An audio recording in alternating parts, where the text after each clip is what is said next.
And now we can begin. Wonderful. So welcome to Hypnosis in Action. My name's Stephen Anderson. I am here with a fabulous lady by the name of Dee Littlewood. Now, Dee's in a similar occupation, I guess the word would be, to what I am, in the fact that she works with people's minds and with their hearts to make change. Is that about right? That's about right. So, yeah. Cool. Now, how do you work with these people, Dee?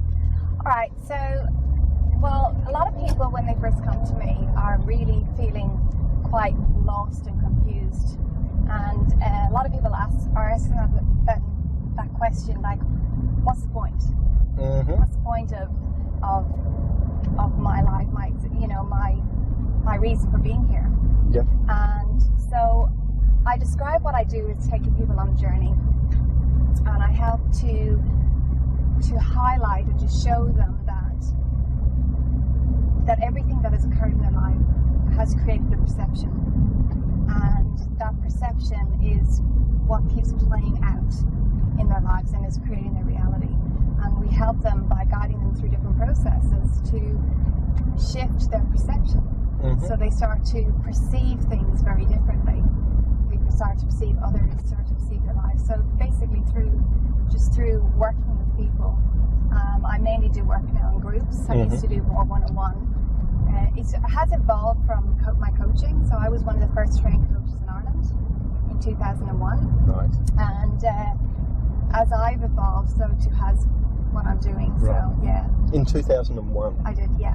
Okay. Yeah. Whereabouts in Ireland? In Dublin. In Dublin. Yeah. So I've literally just come into Ireland. Life coaching had Yes. just come into Ireland at that stage, yeah. Okay. And so before then? Before then, I was in the travel industry for 15 years. Okay. Yeah. I left school, and I always wanted to be a teacher because my parents were teachers, so I always saw myself as that, and I was very good at music, so I got into college, into university in Cork, which is Southern Ireland, to study music. And at the time, I took a year off. Just felt like I needed to just take a year off from leaving, which is high school here, just to do something. I think the kids call it a gap year now, don't they? Yeah. Yes. But instead of going to college, I kind of went into just learning a little bit about travel. Which is quite easy to do in Europe, isn't it? Yes, very much so. And so I did a course, and I got a placement after a work experience. I got a placement, and at the time it was in 1991 in Ireland, and there wasn't a huge amount of work at that time. So when you got offered a job, it was kind of something that you kind of took. So I left the university behind, and I decided I'd go. Sorry, I'm trying to think. I was in Ireland in 1987. Yes. And yes, it was definitely right in the middle of it, wasn't it? Yeah, it was definitely a challenging time in Ireland for sure. And before Google and before all of that. Yeah, before the tiger arrived. Explain that, before the tiger arrived. So Ireland became well known for what they call the Celtic tiger, when we suddenly had a lot of businesses opening up in Ireland. We created lots of opportunity for businesses opening up in Ireland, and a lot of the Dell computers and different companies come in, and then also because we had a lot of people come in, we had a lot of people who required housing, and so the construction industry went booming, and Irish people in general aren't used to having a lot of money, a lot of wealth. No. So what do Irish people do when they get a lot of wealth? They drink it? They party. They have a good time. Actually, if I can intervene with my story. Yes. My great-grandfather inherited £10,000 in about 1895 when his uncles owned 4 stores on the main street of Sydney. and he lived in Ireland. So he inherited that £10,000, I guess it was at the time, which was a phenomenal amount of money, and then proceeded to drink it all. right, every last penny. But, it is. I guess it was just we had this massive boom. Yeah. And they called it the Celtic Tiger. So it lasted for quite a number of years, and then we had the GFC. Yes. And the GFC hit us really, really badly, and everybody lost everything pretty much. And have they gone back to where they were in 1985? No. No. I guess it's actually booming again. Right. They've actually managed to recover and find a way. I guess learning. I don't know whether we'll ever have to the way it was back when the Celtic Tiger was there, but definitely it was an interesting time. It was a great time to live in Ireland, and we actually left Ireland. So I met my husband, who is Australian. I met him over in Ireland, Dublin. In a pub, as you do. Yeah. And I met him in 2000, and he came over during that time when it was booming, because a lot of people arrived into Ireland. Oh, okay. So your husband came to Ireland for work? Yeah, and also he always wanted to live in Europe as well for a while. His parents were originally from the UK, so he's a first generation Australian from Perth. And so we ended up meeting in Dublin, and I guess that's where our story sort of starts. And but when we left at the end of 2007, and that was when the GFC had already hit, and we were lucky to sort of get out.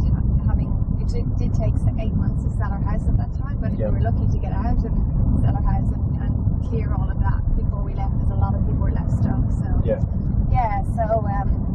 we were in it at the right time. We got out of it at the right time. So perfect. There you go. Can't ask for anything better, can we? So let's go back before then. Tell me about your school years. Oh, interesting. So I was, believe it or not, probably one of the most introverted, shyest kids you could ever imagine. I'm the eldest of four. Right. And I kind of always felt a little bit different from the rest of my siblings. They were all very, in my perception at the time, they were fun, they were loud, they were, all of those things. And I was so quiet and shy, and I was kind of, how do I fit into all of this, I had an interesting schooling, I guess. We went to an all-Irish school when we were in our junior for primary school. Yep. And I guess it was the 70s and early 80s, and it was a very different time in Ireland then, and I had a lot of... Explain that. It was a very different time. Very Why different. Is it different? I think if I look back and I compare it to my children, the schooling, like I have one son who's going into grade 5, so, I think there's a lot more... It was very strict, very, very strict in Ireland. Children were not treated like children. We were kind of just told to sit there quiet, and it was just very rules governed. I know there are rules and regulations and things like that, but it was just very, I guess the word is strict. It was just not, and you weren't sort of guided through things or encouraged. You were just kind of,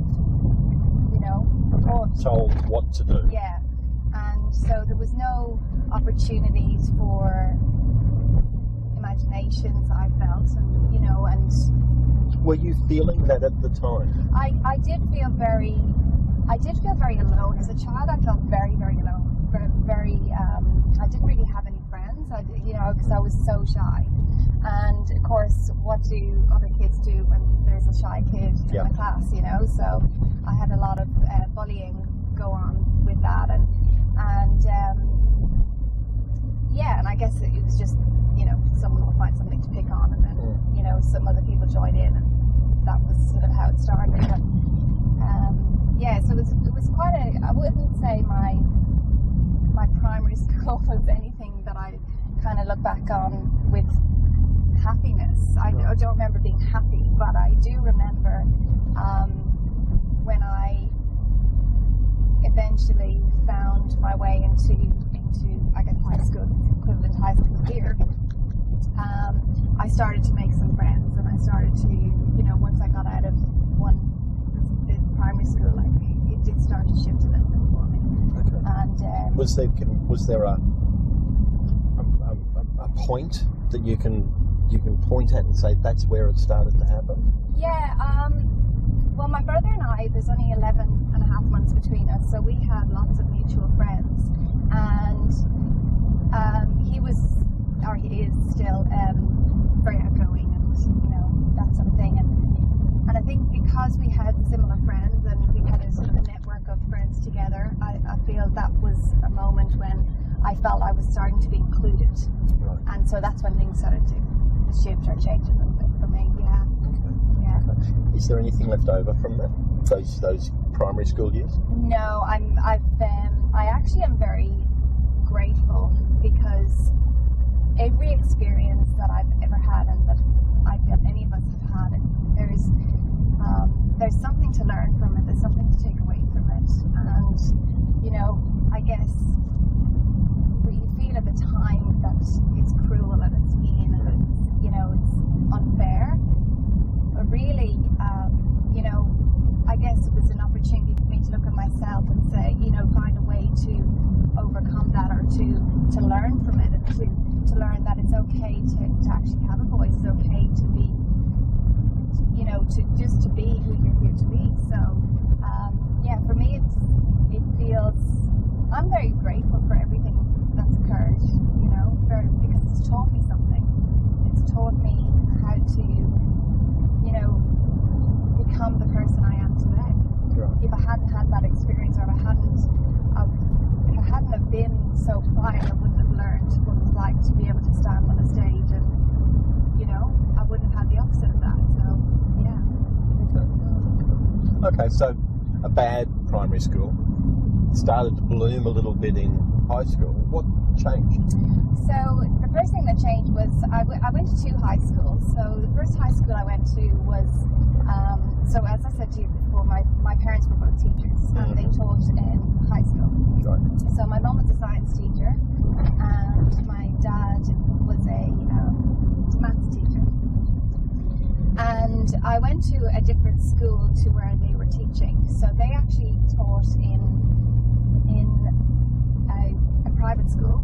It was probably one of the most expensive schools in Dublin at the time. Yep.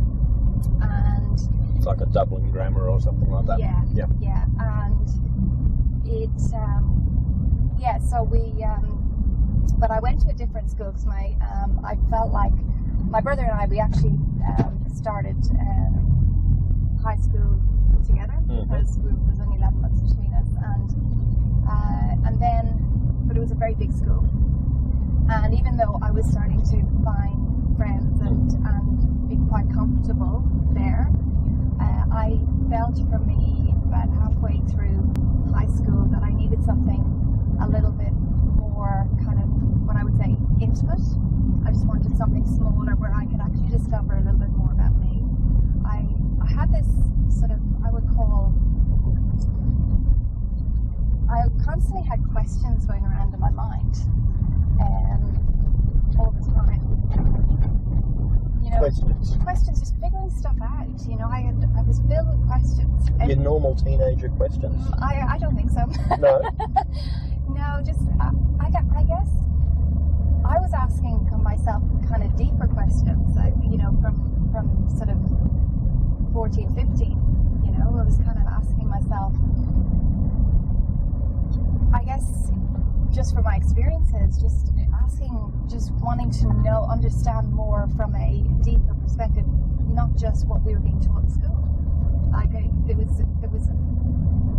Like I would ask questions: why are we all here? Why are we all sort of having this experience? Like what's it all about? So trying to understand it from it rather than just learning whatever it is we were being taught. And so I made a decision. So we have year 3, which is I think the same as grade 9 here. Yeah. And in 3rd year, after I'd done 3rd year, I decided I was going to go to my mum and dad, the school that my mum and dad taught at, right. which was a much smaller school. So I came from a 7-tier year to a 7-tier. So 7 classes. So right. from Yes. from the old school yep. to a 1-tier or 1 class of 32 students in total. Right. Okay. Okay. So, much smaller. Yeah, much smaller. And I loved it. Absolutely loved it. I was somebody who made a lot of decisions in life. I made a lot of decisions for my siblings. My parents were busy working. My parents aren't together anymore. They had quite a turbulent relationship. So, that sort of added to the Did mix that as well. turbulence have something to do with your shyness? I think it would definitely have. My mom says that when I was the very first year that I was around, I was a very, very quiet, very, very happy, very contented child. And then of course I'm 11 months old, and then she leaves because in those days you went to the hospital for a week or when you had a baby. So she was gone for a week. And it's amazing how much that has changed. My daughter is a midwife. Yeah. And it has child after child over the last few years. And has the child at 1 in the morning is in the car on the way home at 4. Yeah. You know? Yeah, no, it's totally different now. Yeah. And but you lost your mum for a week. Yeah, and when when I came back, my mum says that I was quite traumatized, and I think that's just had quite a lot of an impact on me. Add that to a screaming younger sibling. Suddenly I've got this, other baby, and she's got 2 babies, and so, gosh, I don't know how she did it.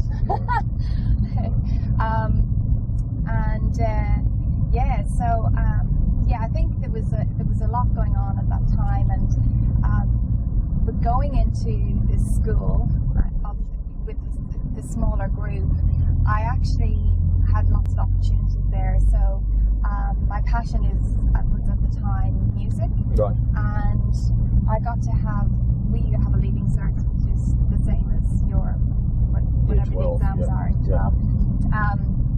And I actually they don't actually have here in Queensland until next year or the year after. Yeah, I think so. Yeah. When my daughter comes to do it, she'll do it. But I got to have a 1-on-1 for 2 years with my music teacher. Like, it was just me and because there was the opportunity there.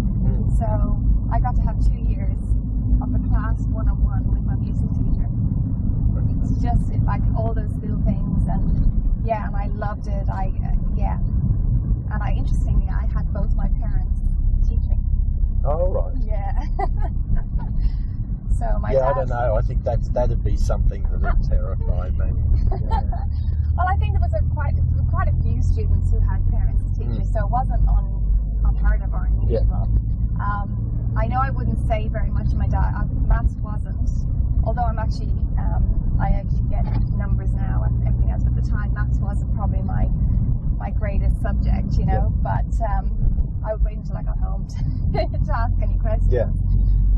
I've got a younger sister who's she's 6 years younger than me, and she went to that school for her whole schooling, and she had a very different attitude. She would she's very, very funny, but she would sort of put up her hand and go, Dad, I just don't get it. I don't get it. It was just the kind of a thing she would do, whereas I would be quiet.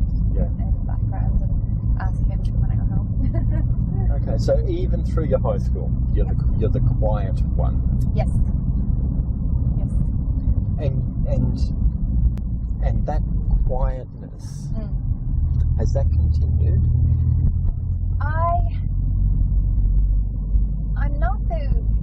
I'm generally, I suppose in certain areas of my life, I'm not the person that goes into a party and, Dances on the tables. That's not me. Right. I sort of quietly go in and I feel into the room and I sort of gravitate towards either people I know or people that I feel I'd like to get to know. Mm-hmm. Yeah. So in those situations, I suppose that would still be a part of who I am. I love solitude. Mm-hmm. I love having me time. My husband loves to have people around him, and if he's going anywhere, he loves to grab one of the kids and say, "Come with me," and he likes to have company. Whereas I love it when he says, "I'm taking the kids," and I go, "Great, I'll have an hour in the house on my own, just solitude, quietness." That's what I do love. But I also love when the interesting part is then, put me on a stage. And apart from the initial kind of, nerves, which quickly go, I absolutely love it. Yeah. I love it. I just, so it's like there's those two parts of me, but definitely that is still there in the capacity, that quietness. Yeah. Okay, so let's go back to high school. Mm-hmm. You spent your last 2 years at the grammar school, the last 3 years at the grammar school. Yeah. And what happened differently because of that than did that have a definite change, a definite pivot in the direction you were heading in your journey, even though I hate that one. That's me going over the double white line. Oh, but absolutely. That I really feel that school changed something in me. I felt for the first time that I belonged somewhere. Right. I felt I had a lot of there was beautiful people that I was surrounded with. The teachers were great. There was a real sense of community. I think because it was quite a small school and intimate, we all knew each other, you know? And it was just I loved it. I loved those last 3 years of school. Who was your favourite teacher? Oh, well. You can't say your mum or your dad. No. Who's my favourite teacher? Well, probably my music teacher, because we had those two final years. We had a fourth year, which was, we call it like a transition year. Yeah. So we got to try different subjects, try different things. Whereas for fifth and sixth year, which is 11 and 12 here, that's when you gain into your study and things like that. But so for the last 2 years, when I had music lessons with her, and it was just, for me, it was like, it wasn't even learning. It was I just went there and we just had these sessions where we listened to music and composing stuff, and I think it was just, for me, it was an opportunity for me to express myself in some way. Yeah, because Are you still you still a musician? I am. I mainly I did play the piano and the flute. I don't have a piano now, but I still have my flute, and my flute has gone to my son. He's now doing flute in school. And so music is still very much a part of my life. I joined the choir last year, the Gold Coast City Choir, because I felt like I had been missing it.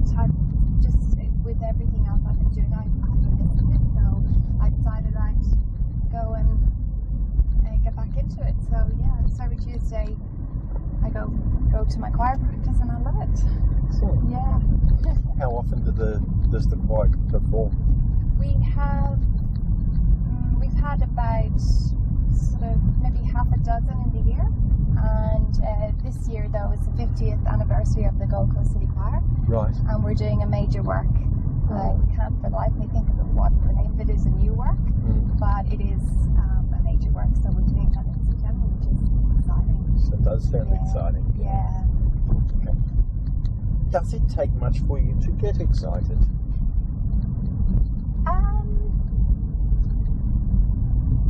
I get really excited. I don't know whether it takes very much for me to get excited. It's more if it's something close to my heart, I just automatically feel it, you know, and the anticipation of something, or you know, just the joy of something. That's the feeling, yeah. So I wouldn't say it takes much. It's what really resonates, what really flows from my heart. And how do you know when something's really resonating? I feel it. I feel so aligned to it. It's just like I feel that I actually physically feel it. Yeah. It's like a pull. That's what it feels like. It's like, okay, something's pulling me in that direction. So it's like a physical feeling, you know, of following that feeling. Yeah. So you left school, chose not to go to university and become a teacher then. I'm getting the feeling that you're a teacher now. I'm a teacher now. And went into travel. Now... How does one do that? Yes. Well, I had an aunt. My dad's sister was a travel agent. She actually worked for the airlines at the time, and it looked such a glamorous, you know, sort of job, and I loved the concept of traveling, even though when I joined the travel agency, I had never been on a plane. Right. I'd never traveled out of the country, nothing like that. So, but there was something that just resonated with me. I feel like for particularly a lot of my teenage years and onwards, I've been guided by how something feels. Right. And that pull I was talking about, and the travel. It literally just sort of was that pull. So I just thought I really want to explore this. So I did what they call a post-insert course, which is like probably like a TAFE kind of course, you know, in a travel agency and in travel, I guess. And I got it. So I started in September because our schooling is September. So I started in September, and in November I got a 2-week job experience in a small travel agency in Bray, where I live. So Bray is where I went to school, where it is a place called Bray, and it's kind of the border of Wicklow and Dublin. Right. So the next sort of town from Bray brings you into Dublin. Yeah, so I'm actually from Wicklow, but Dublin's probably where most people would go anyway. So I started in this travel agency, and I had this amazing lady who was the manager there. She was a strict lady, but there was something I loved about her. She was just, I knew, just I loved being in there. Because it was a very different time. We didn't have where we had those old DOS computers with the green screens. Yep. And we had they were the IATA books, right? And there was 2 or 3 massive big books, right? And in there were all the fares, the airfares. So if someone was going to London or to New York or whatever, you would literally look up the book and you look on the screen and see which fares are available, and then you would open the book and you would quote from the book, and you would handwrite the tickets. Like, it was a very different time in travel agency, and so there's a lot more kind of involved at that time. A lot more processes. Yeah, a lot more things like that. And then so Cecilia Ahern was the lady who manages the travel agency there. And when you say strict, she was disciplined. know, and I knew she had the ability to. I knew from her that she had the ability to teach me. With, you know, she was disciplined, yet she was patient. Yeah. Yeah. So she had that great combination. So yeah. So we had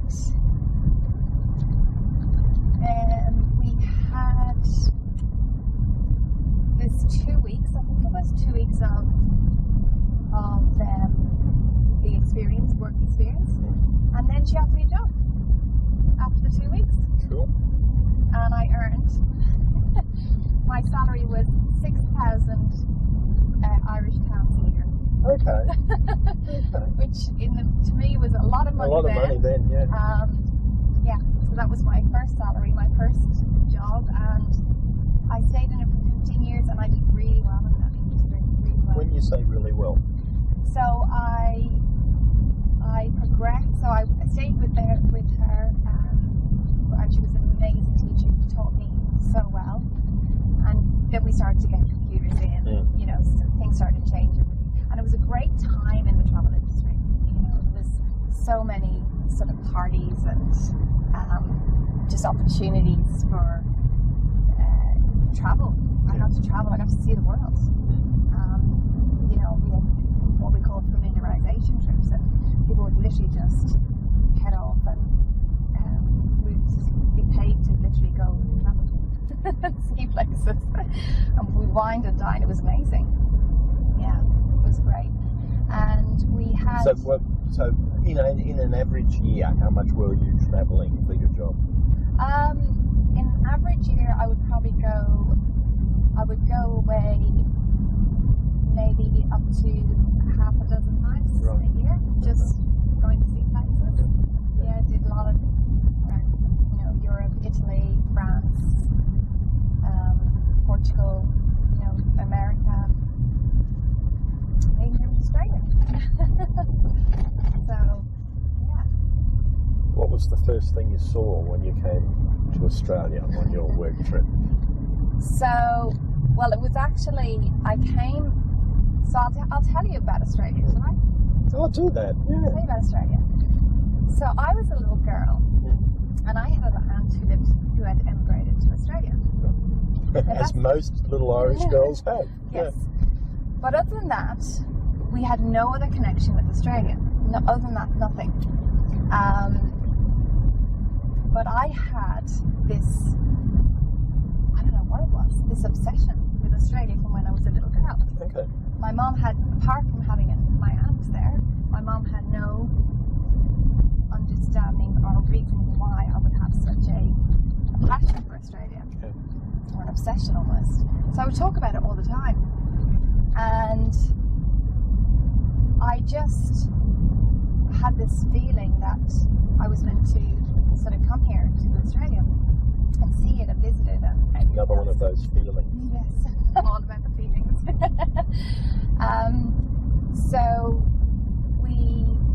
So I came and I had this, so when I got the job in the travel agency, the first place I really wanted to visit was Australia. So I got the opportunity to come to Australia because they were doing some really cheap flights. And part of their offering when we offered cheap flights was you would sort of go to certain places and learn about, you know, different places and things like that. So although I travelled on my own, I was part of sort of like a tour group. Yeah. So anyway, I landed in Australia. Now my brother had come over to do some travel, you know, take a year to do some travel here, and he was up in Darwin at the time. So I decided I'd go to Sydney first, because that's where most people start their journey. Go to Sydney first, and then I would head up to visit my brother and do a bit of a tour up there, so I could sort of document all up there. So so I landed in Sydney, and it was about 11 o'clock at night, and I got picked up and brought to a friend's house, and the next morning all I wanted to do was go to the Sydney Opera House. So I got on the train, found my way. I got on the train, went to the Sydney Opera House, and I was standing on the steps of the Sydney Opera House, and I felt I was home. Okay. Yeah, I felt I was home.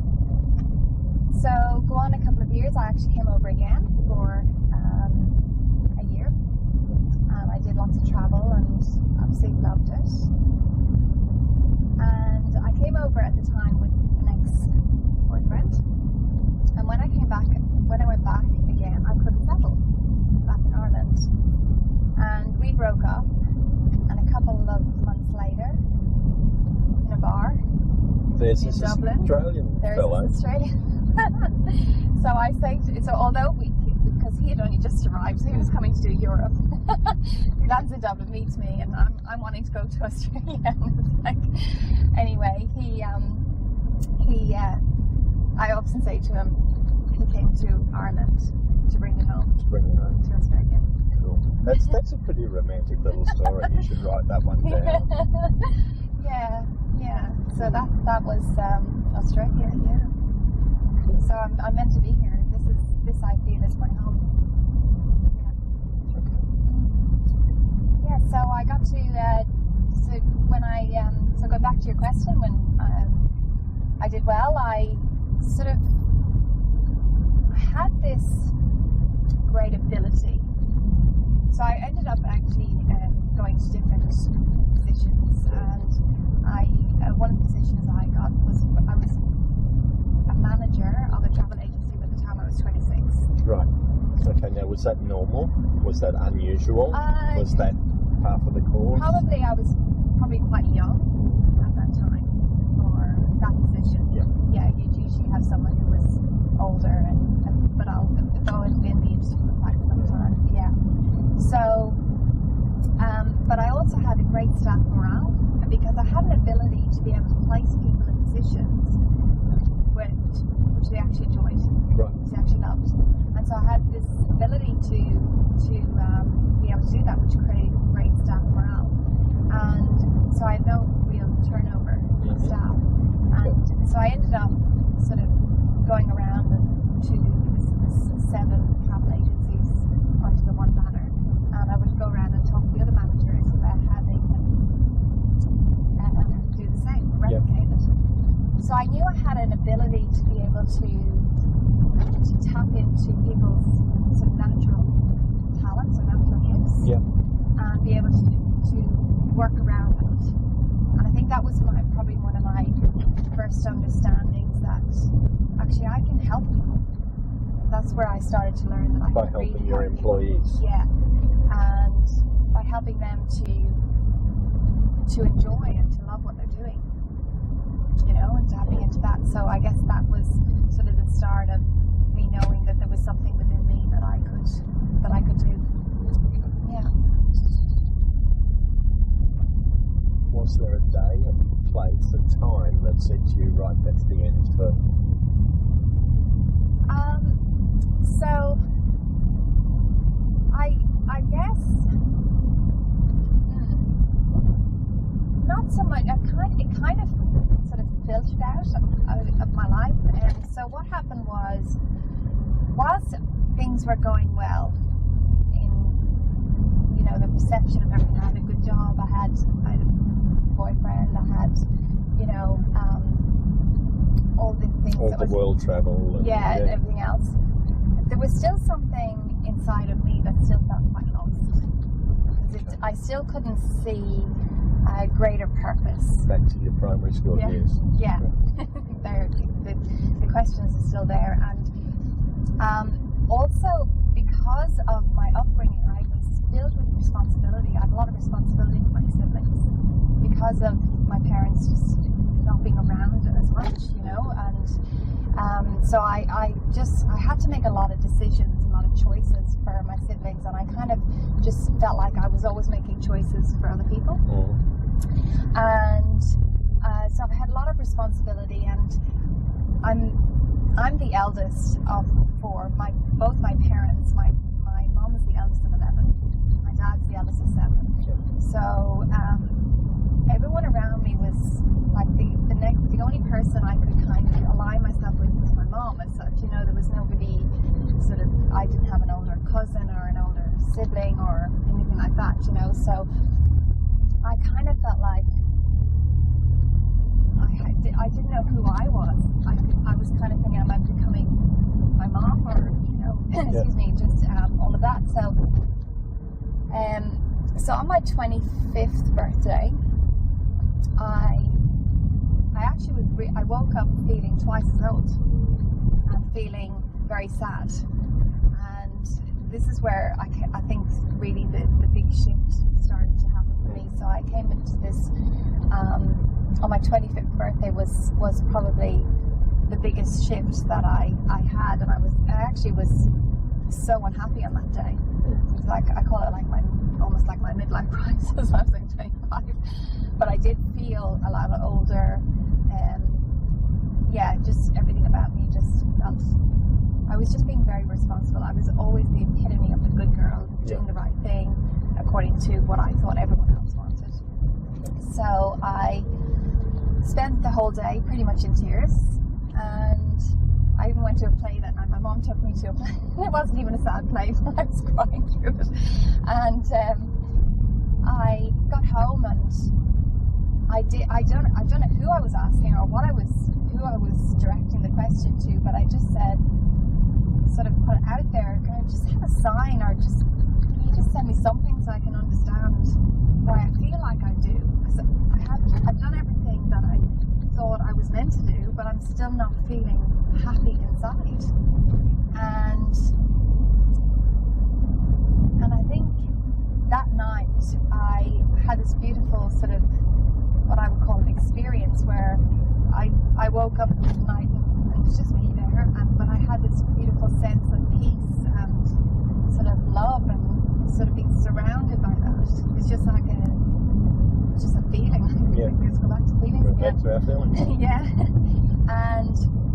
But I had this sort of calmness just come right over me, and just this sort of like saying, sort of, don't worry, you'll know what to do. It's just like repeating, and it's like, just felt this beautiful peace, as I say, and this calmness.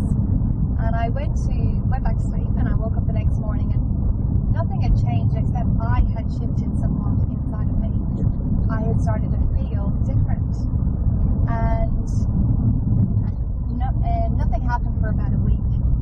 And then all of a sudden, in the shower, where I get most of my inspired ideas, I had this thought just come into my mind as clear as day. And then it said, the thought was, everything in life is about choice. We're always making choices, and we're choosing those, you know, whatever it is that those choices are. So I recognized that I was actually choosing to feel lost and confused and sad and, you know, having no identity. I was making those choices, whether I was aware of it or not, because, you know, a lot of our conditioning is you know, our subconscious mind. But I was making those choices. So I said, right, well, if I'm making those choices, I can make different choices. So the first choice I made was, for every year I physically get older, in spirit I get younger. Okay. Yeah, that was my first choice. And that was 21 years ago. And I keep, you know, thinking. So you're 4. I'm 4 now in spirit. That's not a bad age to be. No. So it gets to be, it's, you know, and it gets, and from there on in, I started to make very different choices, and that's kind of what started the whole journey into understanding. An example of a very different choice. Well, a very different, you know, the choices were that I was supposed to get married, for example, to this other guy, and that was, I know that was a few years later, but yes, to get married to the other guy, and then to my ex-boyfriend, and just knowing that wasn't the right thing for me, just making I made big life choices, you know, so just making very different things. But one of the big ones I did was, was going to do the coaching, the life coaching, to become a and I guess just looking at things differently. You know, if I wasn't feeling good or happy about something, then I could look at it and say, okay, well, what other choice can I make around this situation, and how can I choose to perceive it, or what can I choose to learn from it? So, yeah, so from then on in, I've seen that every opportunity is an opportunity for us to learn something, and you know, I describe it as discovering our goals. You know, in the choice that we're making, in the learnings that we're getting, we're discovering our goals. Yeah. So, you know, keep digging, discovering our goals. And the latest nugget that you can tell me about? Oh. Well, I think we've just had this incredible... So I guess I've been on this incredible journey ever since, because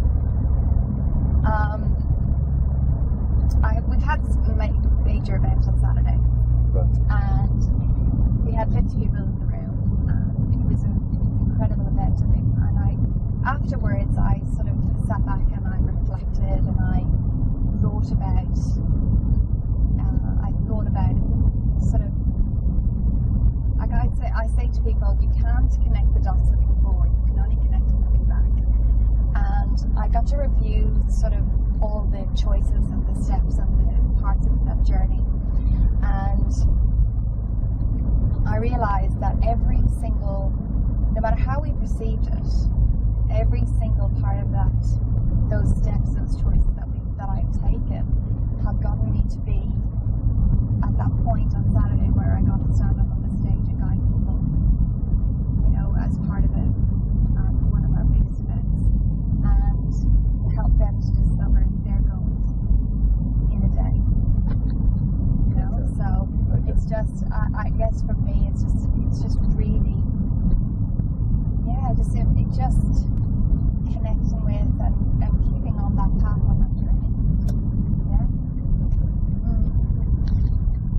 Dee, one of the reasons I do what I do is because I love meeting impressive people, okay? And I have other people point them out to me. And then while we're driving around and talking, my mind is ticking over going, why? Why has this person become the way they are? And it's interesting, over the last little while, I've spoken to a few people who have suffered a little bit through that early part of the primary school. Okay, and I think that builds a resilience. We're talking about our subconscious mind and our conscious mind, and if they're in alignment, things just move so much more smoothly. And I think so many people, well, I look at myself and I had a fairly easy life, and I don't have the subconscious thought that life is a bit tough, you know. For me, life's always been pretty easy. If you've seen it as a little bit tough, it can make things just work so much better. Yeah. You know, and I think that's the first thing about you, is that you've got that trials in your background. Number two is that you really are in touch with your feelings, and I think that is so important. Because most of us don't. Yeah. Most of us ignore those feelings. Yeah. Ignore what our body, our mind, our heart is telling us. Yeah. And I think that's a big part, and I think you do that naturally. And now you teach people how to do it, so that's pretty spectacular as well. I'm pretty, and they're the two main things that I see in you that made. Was Delina Farmer pointed you out to me. Yes. Made Delina call me and say, hey, take this lady for a ride because she's pretty impressive, and I think you are. And I really enjoyed our chat. We were just, for those who weren't looking through my back window, we just drove through some of the most beautiful parts of the Gold Coast hinterland, and I was just mesmerised and didn't notice any of it. No. So they're my words to finish off with. Thank you. And if you'd like to, look into any one of the cameras and just tell people how they're going to find you. Okay, so I'll look into this one, I guess, because I think I can. So we can find. So I'm under Infinity Events. So Infinity Events. Infinity Events, and our yes, we're based here in Budger Park. We travel across the country, so you can find us on our website, which is infinityevents.co.co. Oh, so this is something that's left over from the UK, is it? No, .co is actually a. I think it's like the .org or you know, it's just another one. Another one. The .coms is hard to come by. Right. Yeah, I suppose with a name like Infinity Events, it might be. Okay, so that's infinityevents.co. That's CO. Yes. Yes. And we're also on Facebook, so you can reach out to me personally. I've got on my personal page, or Infinity Events, which is also on Facebook. Okay. Yeah, or Instagram. Okay. So Facebook, Instagram, or the website. Other websites. Okay. I'd like to say thank you for coming Smartie Trekking with me today. It's been great fun.